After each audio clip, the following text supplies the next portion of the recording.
Assalamualaikum warahmatullahi wabarakatuh. Perkenalkan, saya Fatihatun Nikmah, mahasiswi Prodi Pendidikan Agama Islam, Fakultas Ilmu Tarbiyah dan Keguruan UIN Sunan Kalijaga, Yogyakarta. Di materi kali ini, kita akan belajar mengenai kajian fikih jinayah dalam literatur fikih klasik. Sebelum kita mempelajari lebih lanjut, kita harus mengetahui apa arti jinayah. Jinayah adalah segala tindakan yang dilarang oleh hukum syariat.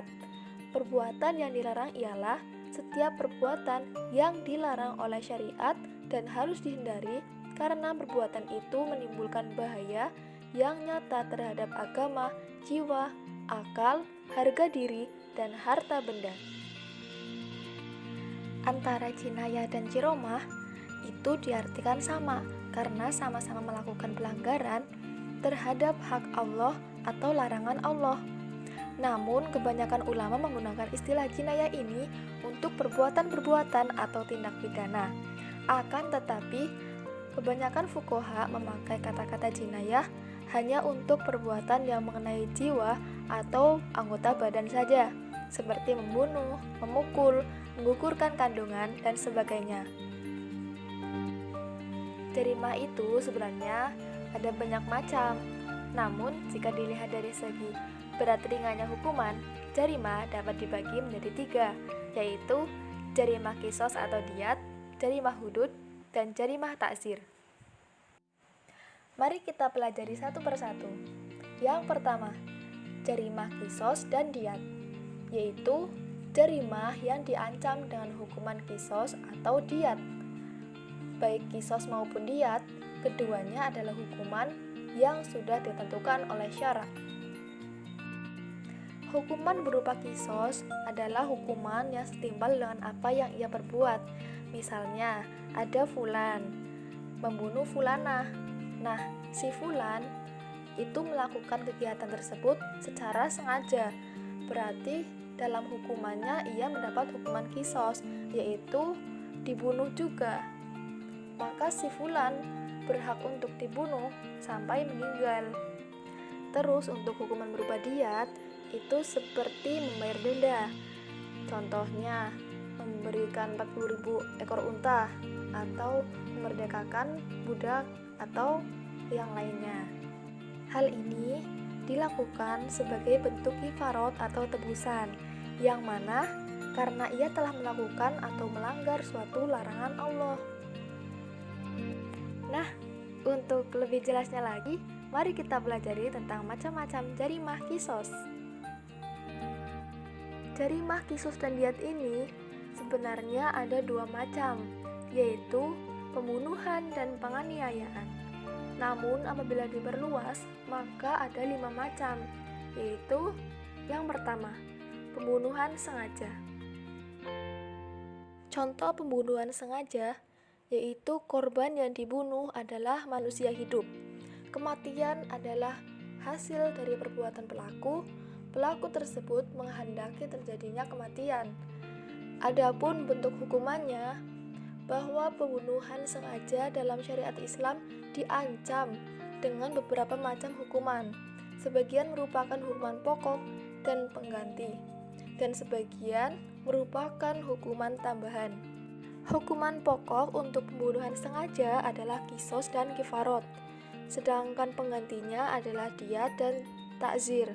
Adapun hukuman tambahannya adalah penghapusan hak waris dan hak wasiat. Kemudian yang kedua adalah pembunuhan menyerupai sengaja. Adapun contoh pembunuhan menyerupai sengaja yaitu adanya perbuatan dari pelaku yang mengakibatkan kematian. Adanya kesengajaan dalam melakukan perbuatan adalah merupakan perbuatan si pelaku.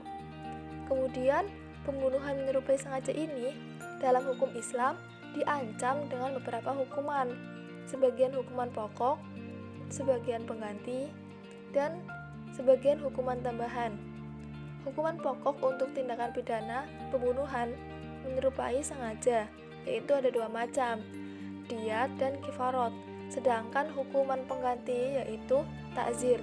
Hukuman tambahan yaitu pencabutan hak waris dan hak wasiat. Kemudian yang ketiga adalah pembunuhan karena kesalahan. Pembunuhan ini contohnya yaitu adanya perbuatan yang mengakibatkan matinya korban. Perbuatan tersebut terjadi karena kesalahan atau kelalaian pelaku. Antara perbuatan kekeliruan dan kematian korban terdapat hukuman sebab dan akibatnya. Pembunuhan karena kesalahan ini, sebagaimana telah dijelaskan, adalah suatu pembunuhan di mana pelaku sama sekali tidak berniat melakukan pemukulan, apalagi pembunuhan. Tetapi, pembunuhan tersebut terjadi karena kelalaian atau kurang hati-hatinya pelaku. Hukuman untuk pembunuhan karena kesalahan ini sama dengan hukuman untuk pembunuhan menyerupai sengaja, yaitu hukuman pokok, diat dan kifarat. Hukuman tambahannya penghapusan hak waris dan wasiat. Keempat adalah penganiayaan sengaja atau pencederaan sengaja. Adalah bentuk penyerangan terhadap jasad manusia seperti memotong, melukai, memukul anggota badan, akan tetapi nyawa orang tersebut masih ada dan perbuatan tersebut disengaja oleh pelaku.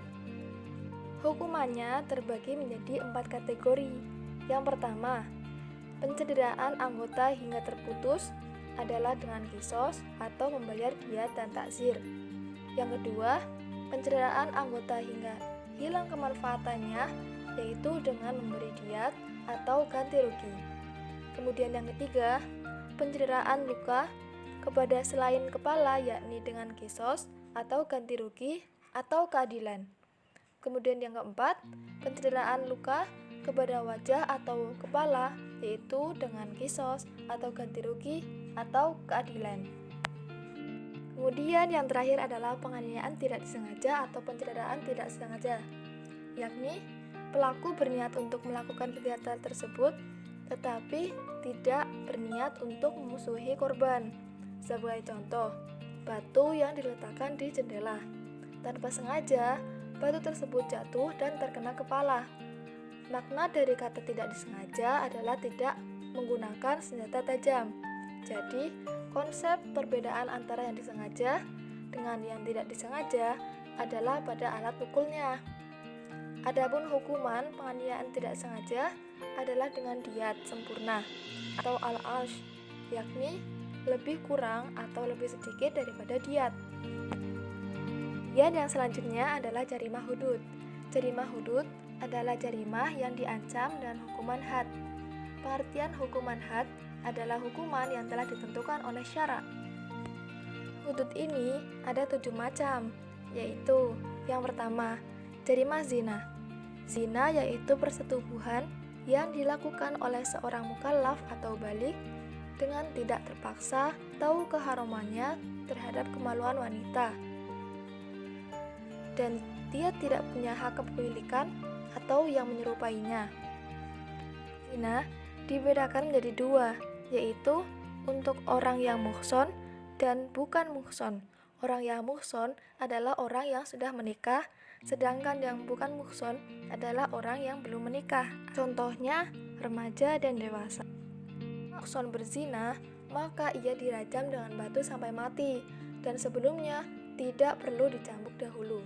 Adapun bagi zina ghairu muhson, Allah telah menetapkan hukuman zina bagi mereka yang merdeka dan bukan muhson berupa cambukan sebanyak 100 kali.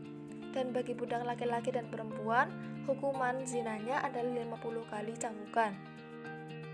Yang kedua adalah jarimah qadzaf atau menuduh zina. Bentuk hukumannya yaitu dikenakan 2 hukuman. Hukuman pokok berupa dera atau jilid 80 kali dan hukuman tambahan berupa tidak diterimanya kesaksian yang bersangkutan selama seumur hidup. Ketiga adalah jarimah syarbul khamar atau minuman keras. Bentuk hukumannya yaitu didera dengan 2 pelepah kurma sebanyak 40 kali. Yang keempat adalah sarikoh atau jarimah pencurian. Bentuk hukuman yaitu dipotong kedua tangannya. Pendapat lain mengatakan bahwa hukuman bagi pencuri adalah 1. Dipotong tangan dan kaki mereka. Kemudian yang kedua, Jika mencuri pertama kali, maka tangan kanannya yang dipotong. Jika mengulanginya lagi, maka kaki kirinya yang dipotong. Dan dipotong lagi tangan kirinya jika mencuri untuk ketiga kalinya. Dan bila mencuri untuk keempat kalinya, maka dipotong kedua kakinya. Nah, jarimah hirobah atau perampokan. Bentuk hukumannya yaitu ada bentuk hukuman mati dan disalib, hukuman mati, hukuman potong tangan dan kaki bersilang, kemudian hukuman pengasingan. Kemudian jarimah yang keenam adalah jarimah ridho atau keluar dari Islam. Bentuk hukumannya adalah hukuman mati.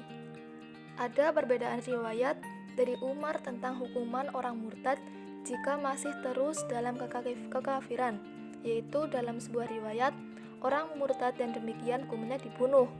Jika dengan riwayat kedua, yaitu orang murtad disuruh bertobat selama-lamanya dan dipenjarakan. Kemudian untuk jarimah yang terakhir yaitu jarimah al-baghyu atau pemberontakan. Bentuk hukumannya adalah hukum bunuh. Dan mungkin itu saja yang dapat saya sampaikan. Kurang lebihnya mohon maaf. Wassalamualaikum warahmatullahi wabarakatuh.